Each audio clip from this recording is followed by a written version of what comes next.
জামদানি শাড়ির দাম লাখ টাকা হলেও সেটা পরা হয় খুব জোর 2-4টে অনুষ্ঠানে, সবসময় নয়। সবসময় পরার জন্য মানুষ দিন শেষে 700 টাকা দামের ছাপার শাড়ি বেছে নেয়। লাখ টাকা দিয়ে আইফোন কেনার পরও দেখবেন মানুষ কথা বলার জন্য 1000 টাকা দামের একটা বাটন ফোন ব্যবহার করছে।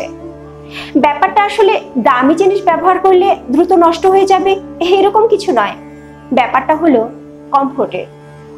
লাইফে সুখী হতে চাইলে গ্ল্যামার আর সৌন্দর্যের চাইতেও অনেক ক্ষেত্রে এই কমফোর্ট ফিল পাওয়াটা খুব বেশি প্রয়োজন।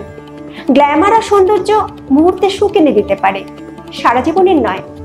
সারা জীবনের জন্য আপনাকে এমন একজন মানুষ বেছে নেওয়া দরকার যার কাছে থাকলে আপনি কমফোর্ট ফিল পাবেন, যাকে গভীর রাতে ঘুম ভাঙিয়ে আপনি বলতে পারবেন আমি ভালো নেই, যার কাঁধে মাথা রেখে আপনি চোখে জল ফেলতে পারবেন, যাকে নির্দ্বিধায় আপনার মনের কষ্ট বলতে পারবেন। এইরকম একজন মানুষই দিন শেষে পাশে থাকা খুব প্রয়োজন।